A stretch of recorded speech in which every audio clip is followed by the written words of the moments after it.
Salut à tous et bienvenue pour ce nouvel épisode. Donc ce sera le dernier hors-série que je vais faire qui a un rapport avec le niveau 1. Donc le niveau 1 qui finalement va du premier épisode jusqu'à l'épisode 3. Je vais faire cet épisode simplement pour revenir un petit peu sur l'épisode 3 où je vous partageais la sagesse de l'Inde et que j'avais essayé de vous définir les concepts phares, les concepts clés qui revenaient souvent. Et aujourd'hui, j'avais envie de vous donner également, aujourd'hui, avec nos sciences actuelles, qu'est-ce qu'on peut dire de la vie, comment on peut la définir. Et donc, c'est sur 10 ans de recherche assez intensive, 10 ans d'expérience aussi et 10 ans de rencontres. C'est sur ces 10 années que je vais me baser pour vous répondre. Donc, bien sûr, ce que je dis n'engage que moi, mais je vous encourage à faire des recherches par vous-même et à voir dans ce que je dis ce qui résonne en vous. Finalement, le plus important quand il s'agit d'avoir une vision de la vie et de répondre à quel est le sens de la vie, c'est quoi la vie, est-il plus important réellement de pouvoir le démontrer ou de trouver finalement une vision qui nous permet de vivre en harmonie dans un monde dans lequel on peut se sentir heureux et aimer exister. C'est une question que, dans un premier temps, je vous encourage à vous poser.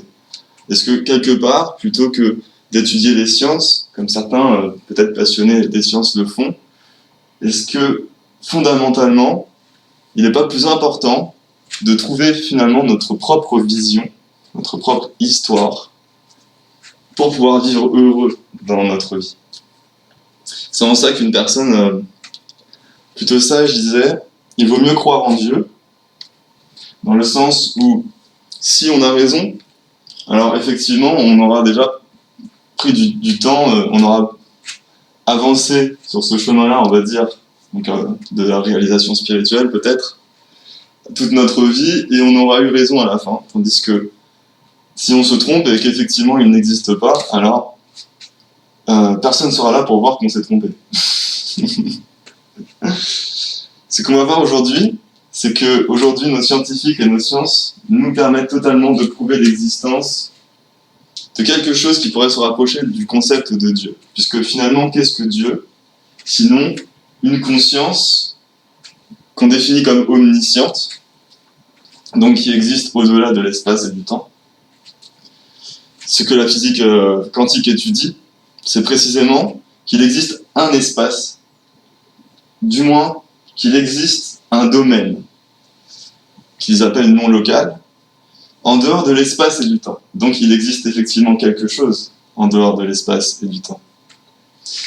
Ce que prouvent les sciences de la conscience aujourd'hui, donc notamment l'Institut Snoé en Suisse, a prouvé, donc là je vous encourage à prendre ce livre, donc Voyage aux confins de la conscience, donc c'est le cas de Nicolas Fraisse, et c'est une étude qui a été menée donc par Sylvie, notamment d'Étiolas, et Claude Charles Fourier.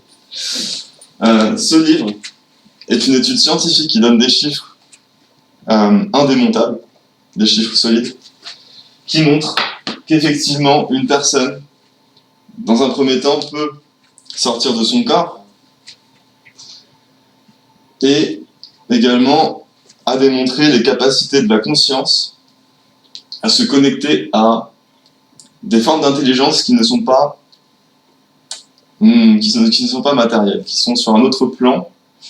Et finalement, la capacité de la conscience à se connecter à un champ d'information, à un champ de conscience.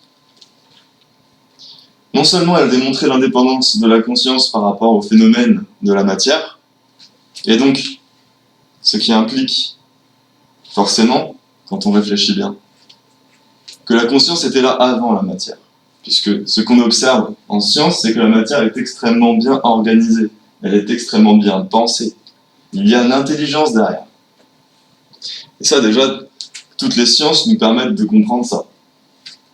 Bien sûr, la plupart n'arrivent pas à l'expliquer, sauf peut-être certains à se mettre à genoux devant cette idée de Dieu, puisqu'effectivement, ils n'ont pas d'autre concept pour expliquer l'harmonie, l'intelligence qu'ils voient. Donc, La conscience serait ce qui survient à la matière, ce qui serait donc, par voie de conséquence, ce qui serait là avant.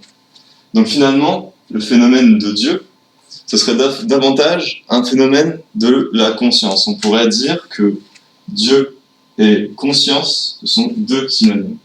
Ce qu'on voit tout de même, c'est que la conscience, qui à la base, puisqu'elle préexisterait à toute chose, ça serait le principe fondamental, serait indivisible, puisqu'on parle d'un champ de conscience. Un champ de conscience, c'est quelque chose de l'ordre de l'unité, de l'ordre de l'inséparable. Du moins, à l'origine, ce serait cette idée-là de Dieu, d'une conscience qui serait la source de toutes les autres consciences. Ce qu'on voit ensuite dans la psychologie, c'est que cette conscience est capable de s'ignorer elle-même. Alors, on a un être, prenons un être humain, qu'on qualifie de conscient, mais en réalité, est-il réellement conscient? Puisque on sait qu'il est conscient seulement de certains paramètres, certains phénomènes qui se passent en lui. Mais que pendant ce temps-là, toute une partie est occultée, son subconscient lui échappe totalement, toute une partie de son système nerveux et de ses neurones font partie d'un système qu'on appelle le système nerveux autonome, donc il échappe totalement à son contrôle et sa conscience. Et après, on parle aussi effectivement de supraconscience, quand on va parler finalement de cette conscience qui est là, en dehors des lois de l'espace et du temps. La supraconscience. Par définition, on parle de quelque chose d'indéfinissable. Personne ne peut compter jusqu'à l'infini. On sait juste que c'est là, et que la physique l'a détecté, l'a vu. Ce qui est assez intéressant aussi aujourd'hui, et donc je peux aussi vous encourager à lire dans ce sens-là, c'est qu'aujourd'hui, il y a des tonnes, véritablement, de témoignages de personnes qui ont ce qu'on appelle des réminiscences de vie antérieure, et notamment soit à la naissance, et très souvent il y a eu des enquêtes et ça a été vérifié que les informations étaient justes, tandis qu'il parlait d'autres personnes qui étaient là, qui sont déjà mortes quand elles sont venues au monde, et qu'elles auraient probablement été. Il y a une quantité immense de recherches qui ont été menées sur l'hypnose, et on s'est rendu compte qu'on pouvait faire par l'hypnose revenir quelqu'un dans son passé, exactement comme s'il y était. Et même, on remarquait que son état de conscience était amplifié. Il percevait plus de choses qu'à l'origine, comme les pensées des autres ou les ressentis des autres. Ou parfois, la personne qui revient en arrière pouvait voir sur un plus grand angle de vue, penser plus vite et repérer des détails qu'elle n'avait pas vus du premier coup, ou du moins qui avaient échappé à sa conscience, mais peut-être pas à son subconscient ou à son supraconscient. Peut-être que quand elle passe dans cette hypnose, elle passe déjà dans un état de conscience amplifiée. On s'est rendu compte qu'on pouvait faire revenir, à force de faire revenir les gens en arrière, avant leur naissance. Et que ça, c'est un phénomène qui marche sur presque toute la population. Aujourd'hui, les techniques d'hypnose, comme l'hypnose ericksonienne, marchent sur au moins 80% de la population. Les 20% avec qui ça ne marche pas, ce sont des personnes qui ne sont pas consentantes, qui créent une résistance et du coup bloquent le phénomène. Mais pour des personnes qui ont vraiment envie que ça fonctionne, dans presque 100% des cas, ça marche, l'hypnose. Comme quoi, c'est pas... Comme quoi, on pense peut-être venir au monde sans aucune mémoire, mais certaines personnes nous prouvent déjà que c'est faux, puisqu'elles viennent au monde avec certaines réminiscences. Mais d'autre part, on se rend compte que très facilement, simplement avec de la suggestion et des phrases, et une personne se détend, qui se met dans un état de calme et de méditation, on peut avoir accès à des informations avant la naissance. Avec un nombre de sujets, un pourcentage de réussite extrêmement grand, de l'ordre de 80%. Donc, on ne peut pas négliger ça. On ne peut pas négliger non plus que les témoignages de ces gens-là sont cohérents et répètent des structures similaires. Beaucoup de témoignages vont dire la même chose. On ne peut pas négliger non plus la quantité impressionnante de personnes et le taux de réussite impressionnant. À partir de là, simplement par le phénomène de l'empirisme, c'est-à-dire quand on a suffisamment de données qui se rejoignent, alors une chose a une chance sur 1 milliard d'être fausse. C'est l'empirisme. C'est le principe de base de la science. On sait qu'il y a quelque chose. On ne peut pas forcément l'expliquer, bien que si on fait un effort intellectuel, on pourrait très bien réussir à expliquer que très probablement nous avons eu des vies avant de venir ici. Et quand on écoute tous ces témoignages, presque tous ceux qu'on fait revenir avant, en tout cas une très grande quantité, se souviennent du moment où ils ont fait ce choix de venir sur Terre et se souviennent même de pourquoi ils l'ont fait et d'où ils venaient. À partir de là, on a quelque chose de cohérent, de structuré, et qui se reproduit, qui se répète à l'infini. Donc on a quelque chose de démontrable et de démontré. Effectivement, l'être humain, la conscience, vient déjà d'ailleurs, d'autres endroits dans l'univers, a vécu d'innombrables vies, probablement, et a fait le choix de venir ici. C'est ce qui est plus intéressant.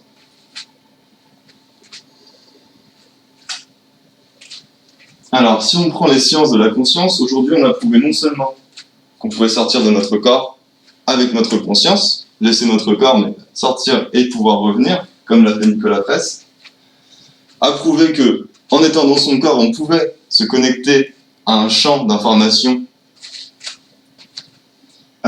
fiable, parce que vous verrez les chiffres si vous regardez le dossier, une sorte de science infuse, où en fait on lui donnait des enveloppes scellées, où il y avait des images avec des mots, et il devait les deviner. Et simplement en passant sa main au-dessus comme ça, en se connectant à un champ d'information qui lui parlait, il a réussi à avoir sur 80 enveloppes quelque chose comme 76% de bonnes réponses. 76 bonnes réponses, pardon. Donc ça fait plus que 76%. C'est déjà quelque chose de démontré du tout, simplement par les chiffres, puisqu'il y a plus d'une chance sur 1 million. C'est impossible que ça arrive. C'est une chance sur 1 million que ça se produise. Statistiquement, c'est démontré. D'autant que c'est loin d'être la seule personne à avoir vécu ce genre de choses. Et il y a eu beaucoup de recherches dans la parapsychologie pour étudier les phénomènes de la conscience, et on a découvert depuis très longtemps déjà qu'effectivement, l'être humain avait certaines capacités psychiques. Comme la télépathie, comme la télékinésie ou ce genre de choses. La clairvoyance, le fait de voir venir des choses à l'avance, tout le monde a déjà vécu à son niveau certains degrés de ces capacités. Par la science, on a pu prouver aussi, par l'hypnose régressive, qu'effectivement nous venons d'ailleurs et que nous avons vécu d'innombrables autres vies et que nous avons choisi de venir ici, dans un but précis. D'une part, dans le but d'évoluer en tant que conscience, apprendre, une sorte d'école, une sorte de champ de création, où on peut aussi non seulement apprendre, mais aussi se réaliser, partager, grandir. Et à la fois, beaucoup de témoignages venaient dans ce sens qu'aujourd'hui nous vivons dans une phase de prise de conscience, beaucoup de conscience, de grande conscience, seraient venus ici pour aider l'humanité à avancer plus vite et à sortir d'une sorte d'impasse que tout le monde connaît bien aujourd'hui, notamment en termes de climat politique. Une transition qui va se faire de manière progressive, donc avec de la patience, mais qui va se faire du simple fait, comme on a vu, la conscience c'est un champ, et quand beaucoup de grandes consciences viennent dans ce champ, ça agrandit le champ moyen, et tout le monde commence à prendre conscience. C'est ce qui se passe progressivement en ce moment. D'ailleurs, c'est rejoint par la science indienne qui nous explique que nous sommes dans une phase justement d'expansion de la conscience, très rapide. La science nous permet aussi, par les expériences de mort imminente qui ont été extrêmement bien étudiées, par de nombreux médecins qui, du fait de côtoyer des personnes au bord de la mort, parfois ont partagé certaines expériences de mort imminente avec ces personnes-là. Or, il est impossible aujourd'hui, le phénomène d'hystérie collective aujourd'hui a été prouvé comme impossible. Faux. 2 personnes ne peuvent pas être hystériques et voir la même chose. Or, de nombreux aides-soignants, médecins et mourants, ou bien encore les médecins, les mourants et les proches du mourant, lors du moment de la mort, en fait, temporaire, puisque c'est une expérience de mort imminente, la personne meurt, son cœur s'arrête, mais ensuite elle revient à la vie. Et pendant cette fenêtre-là, où il se produit un passage de la conscience du corps vers un autre plan, parfois certaines expériences se créent. Certaines choses peuvent être vues, comme des ancêtres, comme des revues de vie, comme des phénomènes lumineux, des êtres qui apparaissent et qui parlent. Et ces expériences-là, avec le temps, ont été observées par de nombreux médecins qui, à force, ont réuni des dossiers, ont échangé entre eux et se sont rendus compte que non seulement ils avaient tous vu, de nombreuses personnes avaient vu ça, aujourd'hui on considère que 2 personnes sur 5 ont vécu des expériences paranormales. Ça c'est la réalité, mais personne n'en parle.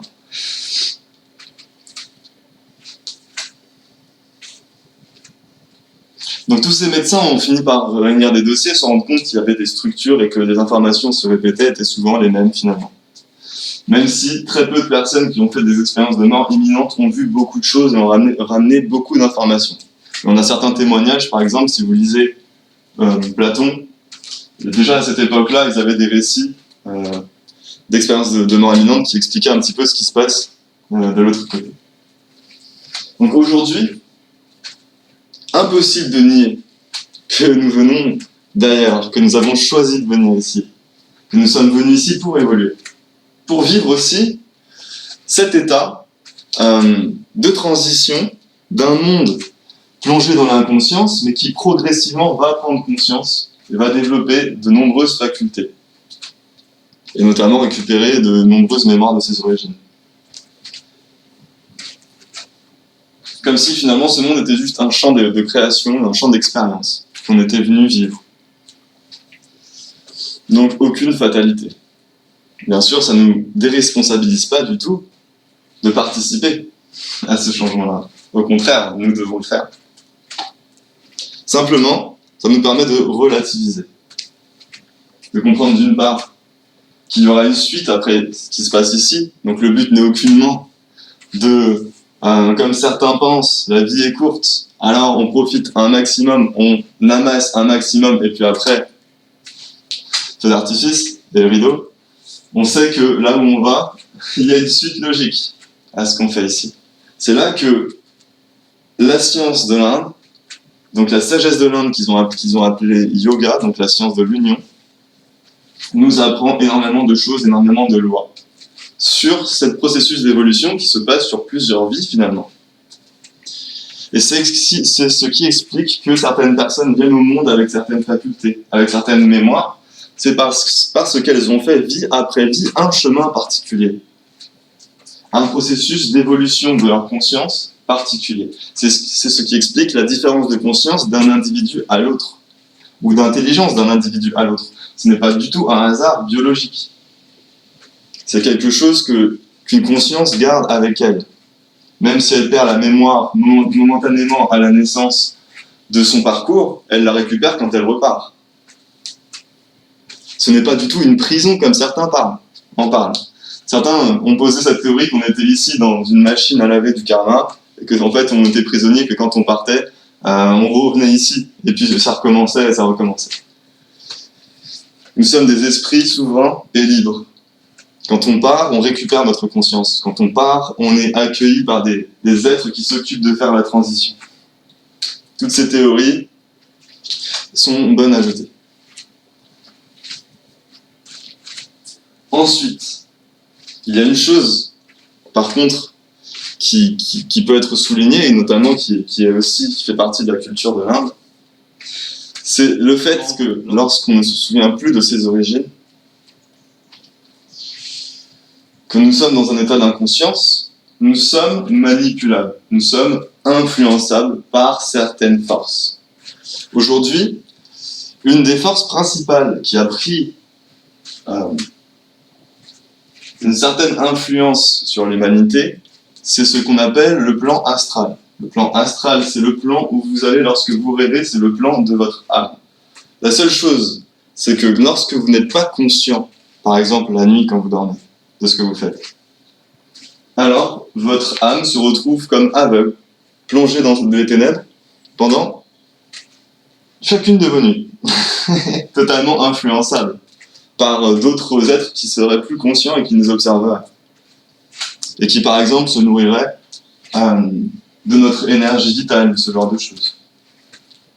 Et de même, dans nos journées, lorsque nous sommes conscients, du moins de certaines réalités, d'un certain champ de perception, puisqu'au-delà d'une certaine longueur d'onde, d'un côté et de l'autre, nous ne voyons plus, nous n'entendons plus. Donc nous sommes quand même, somme toute, relativement sourds et aveugles par rapport à la totalité du perceptible et du réel, dont font partie ces champs de l'astral. Puisque finalement, les médiums et les voyants ont cette capacité-là de pouvoir voir sur ces plans. Et alors, ils voient ces êtres, ils perçoivent leurs intentions et leurs influences. Et se rendent compte qu'effectivement, ces êtres-là vont parfois nous manipuler pour récupérer une certaine forme d'énergie en lien avec leur propre vibration, leur propre façon d'être. Par exemple, disons de manière grossière, pour que vous puissiez peut-être vous faire une représentation, qu'il y a des êtres qui se nourrissent de la haine et qui vont vous balancer dans votre esprit, dans votre tête, des pensées qui vont vous faire vous énerver, ou qui vont vous faire avoir peur, qui vont vous faire douter, qui vont vous faire de manière générale vous sentir mal. Et qu'est-ce qui se passe quand vous vous sentez mal? Vous vous videz, vous perdez votre énergie. Quelle est la caractéristique d'une dépression? C'est d'être à vide, d'avoir perdu totalement son énergie. Mais où est-elle passée? Ça peut être des personnes que vous connaissez, qui vous ont inconsciemment pris cette énergie, qui vous ont inconsciemment cherché des problèmes pour vous offenser, pour vous faire vous sentir mal. Puisque le processus qui se passe, c'est que quand une personne se sent mal, blessée, elle perd son énergie et elle la donne à la personne qui lui a pris. Dans chaque conflit, il y a toujours une personne qui récupère quelque chose, et c'est ça qui anime la plupart des guerres et des conflits. Puisque les êtres sont encore inconscients. Et pour aller plus loin, au-delà d'un être humain qui déjà fait ça par inconscience, il y a aussi ces êtres-là qui, eux, sont conscients et emmènent l'être humain vers ce genre de comportement pour que, à travers l'être humain qui, lui, déjà, dans son inconscience, va se nourrir du tort qu'il peut faire aux autres, à travers celui-là, cette entité, ces entités récupèrent encore, du coup, de l'énergie. Notamment d'une part par la personne qui va en perdre, mais par la personne ensuite qui va en gagner, qui va avoir un karma pourri, parce que l'agresseur va ensuite le payer. Elle va elle-même vivre dans un monde de misère.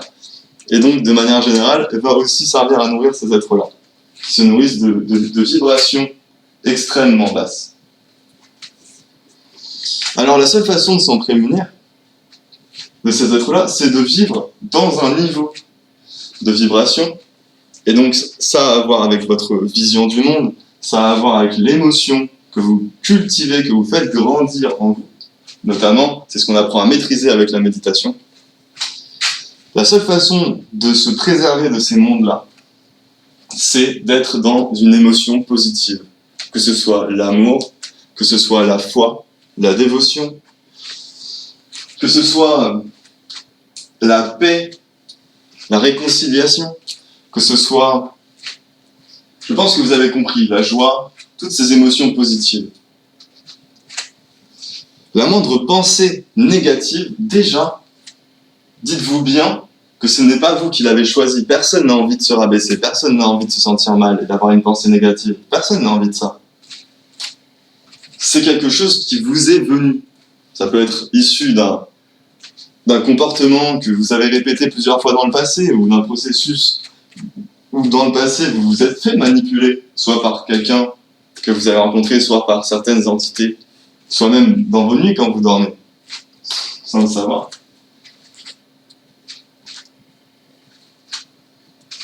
Prendre conscience que chacune des pensées qui nous traversent n'est pas forcément à nous.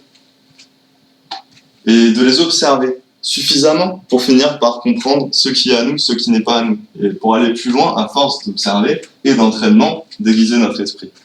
Nous pouvons savoir d'où ça vient, qui l'a dit. Par exemple, une pensée négative peut vous venir pendant qu'une personne, pendant ce temps-là, dit du mal de vous. Ou une émotion négative peut vous venir pendant qu'une personne fait cette chose-là.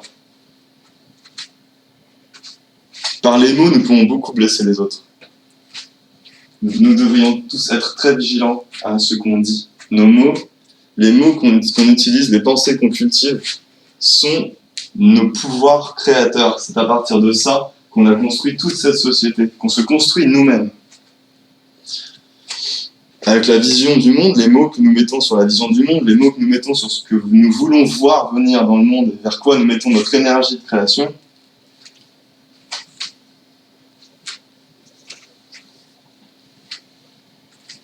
les mots qui vont constituer nos sciences et qui vont nous donner la technique pour créer ce monde-là. La seule façon de se prémunir de tout ça, c'est de sortir de ces vibrations de haine, de colère, de domination, de compétition, de conflit, de comparaison.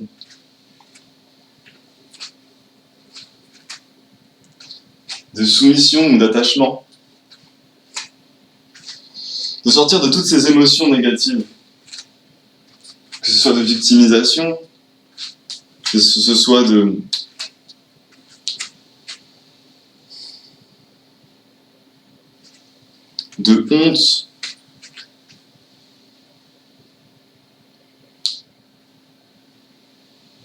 toutes ces émotions négatives, d'en sortir.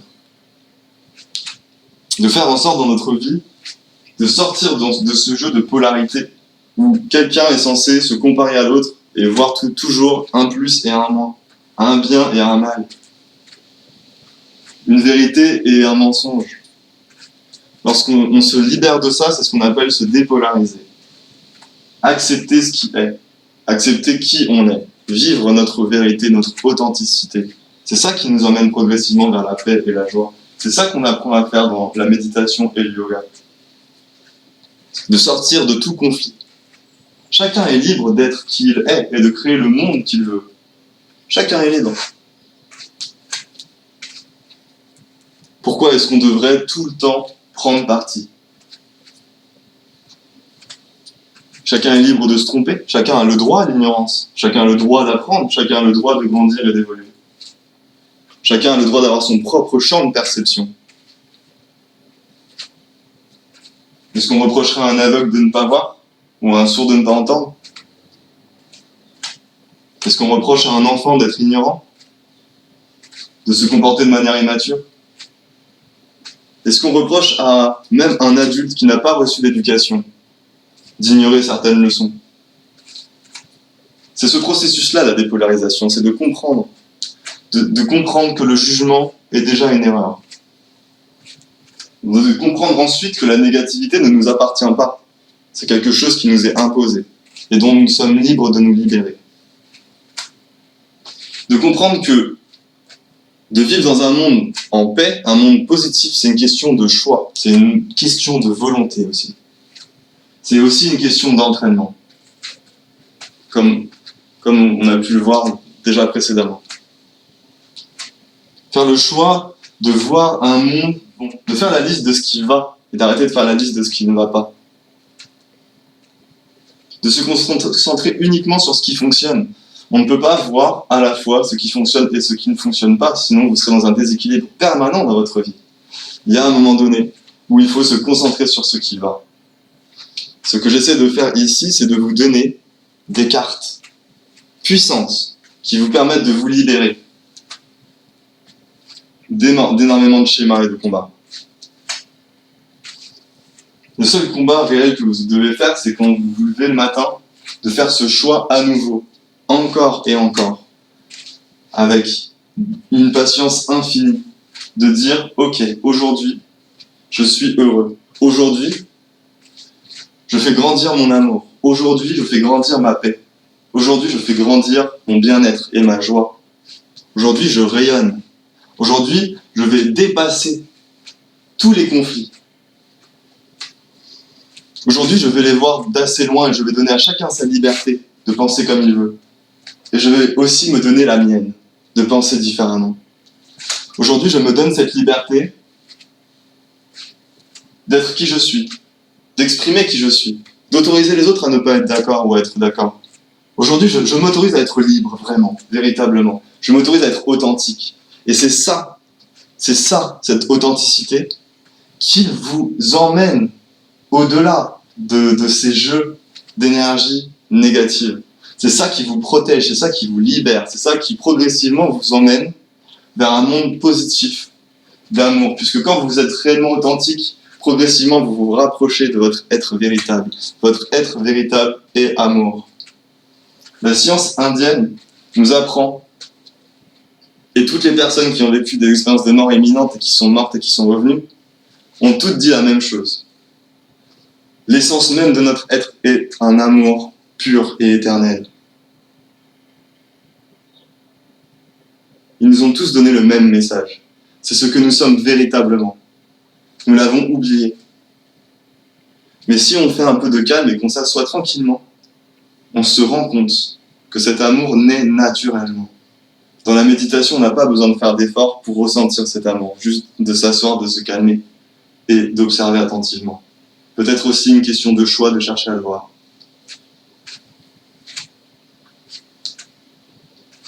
Toutes ces personnes qui sont passées très près de la mort nous ont toutes rapporté la même chose. Cette perception qu'ils avaient de leur être véritable. Ils nous ont toutes dit que la conscience est pur amour, c'est son essence. Donc tout être porte cette essence en lui. Et toute chose est formée à la base de conscience. Elle porte cet amour en lui, cette beauté en elle. C'est ça qui fait que la science du yoga marche et qu'on peut réellement vivre heureux chaque jour de notre vie. Quand on sait le voir, quand on essaye de le rechercher. Il y a celui qui cherche vraiment et éternellement apparaissent des choses, inéluctablement. À celui qui cherche éternellement se dévoile l'éternité. Celui qui cherche trouve. C'est aussi simple que ça. C'est une question de choix, de volonté, de recommencer chaque jour, d'être régulier. Je pense que j'ai à peu près transmis ce que je voulais par rapport à savoir qui on est. Je ne vais pas vous dire que vous êtes tous venus pour faire la même mission, remplir le même rôle, mais je vais simplement vous parler de votre essence. C'est ce que je fais. De ce que la science sait aujourd'hui et reconnaît. Et ce que le yoga nous apprend également. Les personnes qui se reconnectent petit à petit à leur être véritable dans cette pratique du yoga, qui est un système intégral avec beaucoup d'axes, mais qui à la base part d'un choix effectivement de vouloir s'améliorer, de vouloir trouver quelque chose de plus grand, une plus grande réalisation, peut-être guidée par l'amour finalement.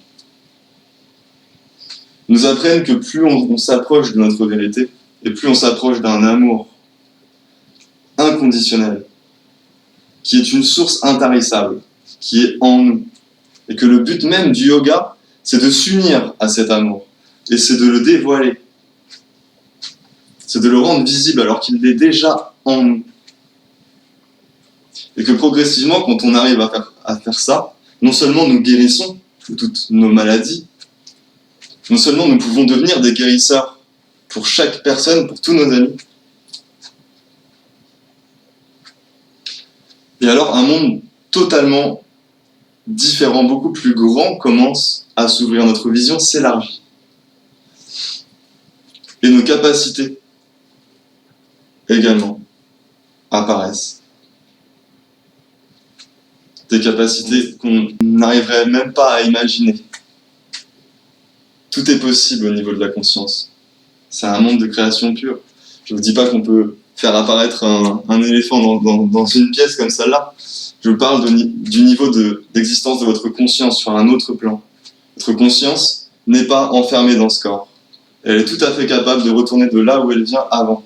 C'est un monde différent, qui n'est pas matériel comme celui-là, mais qui a aussi une substance dans laquelle tout est possible. Et c'est ce monde-là, qui est antérieur à celui qu'on connaît dans la matière, qui crée ce monde de matière ensuite, qui crée les schémas et les structures qui vont former le monde, et qui régissent les lois du monde et les structures du monde dans une harmonie que toutes les sciences admirent et reconnaissent. La présence de Dieu se reconnaît dans n'importe quelle fleur, dans n'importe quel organisme vivant. C'est tellement précis que dire que ça viendrait du hasard, ça voudrait dire qu'il y a une tempête qui passe au-dessus d'un tas de ferraille, un tas de morceaux de ferraille qui seraient empilés comme dans une décharge. La tempête passerait et à la fin, quand la tempête serait passée, on aurait un de ces avions de chasse de l'armée. Alors, c'est exactement ça, aujourd'hui, de dire que c'est le hasard qui a créé le monde. C'est impossible. C'est tellement bien structuré quand on s'intéresse réellement à la vie. Intéressez-vous aux sciences. Le simple fait de vous y intéresser, vous comprendrez qu'une intelligence a créé tout ceci. Intéressez-vous aux sciences de la conscience et vous verrez des preuves que nous venons d'ailleurs, que nous avons vécu d'autres vies et que nous en vivons encore. Et que tout ce que nous vivons ici actuellement, c'est un chemin d'évolution. Je voulais simplement vous ouvrir quelques portes, quelques fenêtres, vous donner quelques messages que j'aimerais peut-être pouvoir donner à l'humanité. Quand je les observe, quand je vois l'enfer qu'ils se sont créés, alors qu'en eux se trouve réellement un paradis, celui dont je vous parle depuis déjà quelques épisodes. J'espère que ça vous parle. Je vous encourage à faire des recherches, à peut-être regarder les livres et les auteurs dont je vous ai parlé. Donc Dolores Cannon. Vous pouvez regarder Les 3 vagues de volontaires de Dolores Cannon. Voyage aux confins de la conscience, donc de Sylvie Betiolas et de Claude Charles Fourier. Je vous encourage à les lire. Intéressez-vous aux sciences. Les sciences aujourd'hui nous donnent presque toutes les réponses que les grands maîtres, que les grandes consciences qui se sont entraînées pour ouvrir leur esprit toute leur vie, animés par un amour, non seulement de se libérer eux-mêmes, mais aussi de le partager, nous ont répété depuis des millénaires. Aujourd'hui, la science confirme ce qu'on savait déjà depuis des millénaires, mais l'explique notamment.